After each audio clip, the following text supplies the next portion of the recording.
हुजूर अकरम नूर मुजस्सम सल्लल्लाहु ताला अलैहि वसल्लम जी ज़ात फरमायो तही माहे रमज़ान मुझी उम्मत जो महीनो आहे। रजबुन शहरुल्लाह, रजब अल्लाह ताला जो महीनो आ। व शअबान शहरी, ऐं शअबान मुस्तफ़ा जो महीनो आ। व रमज़ान शहर उम्मती, ऐं रमज़ान मुझी उम्मत जो महीनो आहे। रमज़ान मुबारक ही रहमत जो महीनो आ। रमज़ान मुबारक ही रहमत जो महीनो आ। महबूब चयो मोहजी उम्मत जो महीनो आ। दोस्ताने गिरामी, हजरत नबी नामदार सल्लल्लाहु अलैहि वसल्लम जन आमद रमज़ान जी तैयारी जो एहतमाम फरमाइंदा हा ऐं हिन मुबारक महीने जी आजियां जे लाइ तैयारी कंदा हा, तमन्ना रखंदा हा। ऐं शोबान महीने जे आखिर में आका फरमाइंदा हा, अल्लाहुम्मा हाज़िही शअबानुन व बल्लगना इला रमज़ान। यानी ए अल्लाह करीम ही शोबान ऐं असांखे रमज़ान जे महीने ताईं पहुचाए। मतलब इहो थियो त या अल्लाह तो पंहिंजो फज़ल ऐं करम फरमाए शअबानुल मुअज़्ज़म जो महीनो नसीब कयो आहे। हाणे असांखे एतिरी ज़िंदगी अता फरमा जो असां रमज़ानुल मुबारक महीने जा रोज़ा रखी सघूं, उन माहे सयाम खे रोज़े इबादत ऐं तिलावत सां मल्हाए सघूं।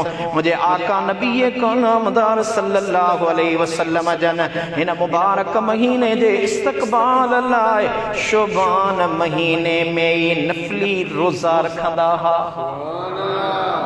मोमिनन जी मां हजरत अम्मा आयशा सिद्दीका रदी अल्लाह ताला अन्हा फरमाए थी त मुंहिंजा सोना महबूब मदीने वारा मीर ॿियनि महीननि में एतिरा रोज़ा न रखंदा हा जेतिरा शअबानुल मुअज़्ज़म में रोज़ा रखंदा हा।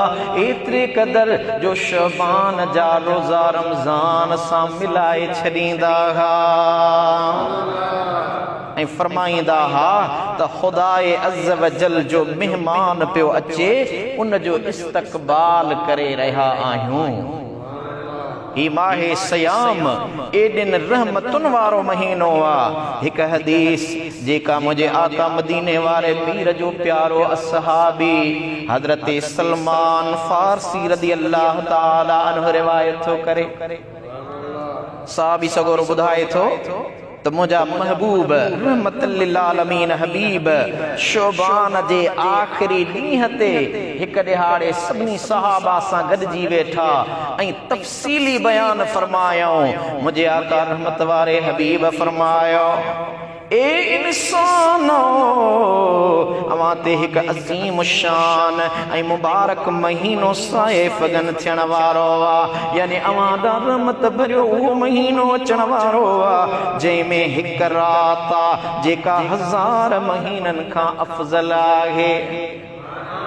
मुझे आका फरमायो अल्लाह ताला हिन महीने जा रोज़ा फर्ज कया आहिनि। हिन महीने में रात जे क़याम खे सवाब जो सबब बनायो आ। हिन महीने में नफ़ली कम फर्ज जे बराबर आ ऐं हिकु फर्ज 70 फर्जन जे बराबर आहे। मुझे आका फरमायो ही सब्र जो महीनो आ ऐं सब्र जो बदलो जन्नत आ। ही हमदर्दी ऐं गमख्वारी जो महीनो आ। हिन महीने में मोमिनन जे रिज़्क़ में इज़ाफ़ो कयो वेंदो आ। हिन महीने में जेकॾहिं को शख़्स कंहिं रोज़ेदार खे रोज़ो अफ़्तार कराए त ही अमल उन जे गुनाहनि जी माफ़ीअ जो सबबु बनबो। ऐं उन जी जहन्नम खां आज़ादी जो सबब आहे ऐं उनखे रोज़ेदार जे बराबरि सवाब बि मिलंदो ऐं रोज़ेदार जे सवाब में का कमी न कई वेंदी। सहाबे किराम अर्ज़ कयो या रसूल अल्लाह सल्लल्लाहु अलैहि वसल्लम असां मां हर शख्स रोज़ेदार खे रोज़ो अफ़्तार कराइण जी गुंजाइश नथो रखे, छा सवाब जे अंदरि जेके ग़रीब अव्हां जा उम्मती आहिनि पोइ उहे त महरूम रहिजी वेंदा, जेके साहिबे वुसअत आहिनि उहे त रोज़ा खोलाईंदा पर ग़रीब रोज़ा न खोलाए सघंदा। मुंहिंजा सुहिणा महबूब पोइ उहे रहिजी वेंदा।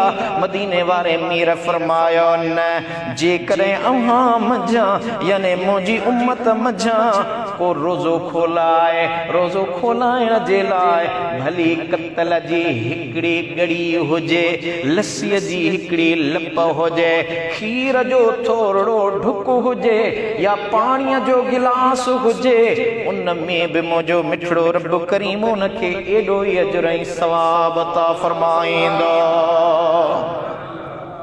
ऐं मुंहिंजे आका फरमायो जेको ईअं कंदो न कंहिं रोज़ेदार खे कंहिं रोज़ो खोलरायो पर जेकॾहिं साहिबे इस्तिताअत वुसअत आहर ढो करे रोज़े जी अफ़्तारी कराई, मुंहिंजे आका मदीने वारे मीर फरमायो अल्लाह रब करीम जेको मूंखे हौज़े कौसर अता फरमायो आहे उन हौज़े कौसर मां मुंहिंजो मिठड़ो रब उनखे ढव ते पाणी पियारींदो। मुंहिंजे आका फरमायो त उनखे हौज़े कौसर मां एतिरो त ढव ते पाणी पियारियो वेंदो जो जन्नत में दाख़िल थियण ताईं हुनखे वरी कॾहिं बि उञ न लॻंदी। दोस्ताने गिरामी मुंहिंजे आका मदीने वारे मीर फरमायो सहाबो जी आका हिन महीने जो पहिरियों हिस्सो रहमत, विचों हिस्सो मग़फ़िरत ऐं आख़िरी हिस्सो जहन्नम जी बाहि खां छुटकारो आहे। मुंहिंजे आका मदीने वारे मीर फरमायो जेको माण्हू पंहिंजे ग़ुलाम ते यानी नौकर ते मुलाज़िम ते हिन महीने जे अंदरि नौकरी जे अंदरि मुलाज़िमत जे अंदरि ड्यूटीअ जे अंदरि रिआयत कंदो, नरमी कंदो, आसानी कंदो त अल्लाह ताला उन जी मग़फ़िरत फरमाईंदो ऐं उनखे जहन्नम खां आज़ादी अता फरमाईंदो। मुंहिंजे आका मदीने वारे मीर फरमायो हिन मुबारक महीने में 4 कम कसरत सां कंदा करियो। अब घणा 4 कम कसरत सां कंदा करियो। हुजूर जे सहाबन अर्ज़ कयो या रसूल अल्लाह सल्लल्लाहु अलैहि वसल्लम उहे कहिड़ा कम आहिनि? मुंहिंजे आका मदीने वारे मीर फरमायो 2 कमनि सां तव्हां पंहिंजे रब खे राज़ी करे सघो था।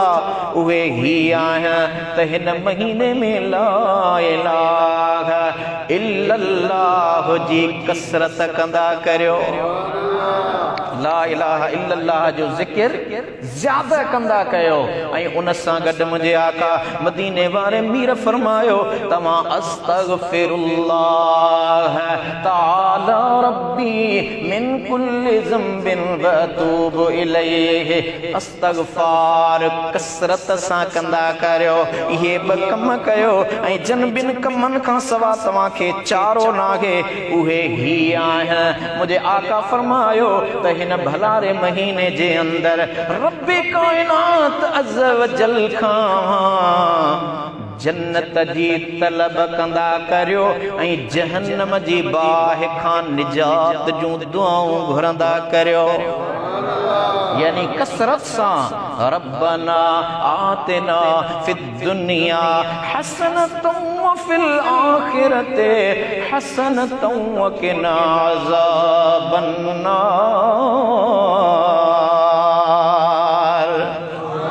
मुझे आका फरमायो इहा दुआ कसरत सां पढ़ंदा रहो। यानी सब खां पहिरियां ला इलाहा इल्लल्लाह जो ज़िक्र घणो कयो, ॿियो इस्तग़फ़ार कयो ऐं टियों जन्नत जी तलब करे जहन्नम खां दिफ़ा जी दुआ घुरो। ए मुंहिंजा मिठड़ा रब करीम हिन भलारे महीने जे सदके असां ते करम फरमा। रब्बे कायनात अज़्ज़ व जल पंहिंजे पाक कलाम मजीद में फरमायो शहरु रमज़ान अल्लज़ी उन्ज़िल फ़ीहिल क़ुरआन हुदल लिन्नास व बय्यिनातिन मिनल हुदा वल फ़ुरक़ान फ़मन शहिद मिनकुमुश शहर फ़ल्यसुमहु व मन कान मरीदन औ अला सफ़रिन फ़इद्दतुम मिन अय्यामिन उख़र युरीदुल्लाहु बिकुमुल युस्र वला युरीदु बिकुमुल उस्र वलितुकमिलुल इद्दत वलितुकब्बिरुल्लाह अला मा हदाकुम वलअल्लकुम तशकुरून।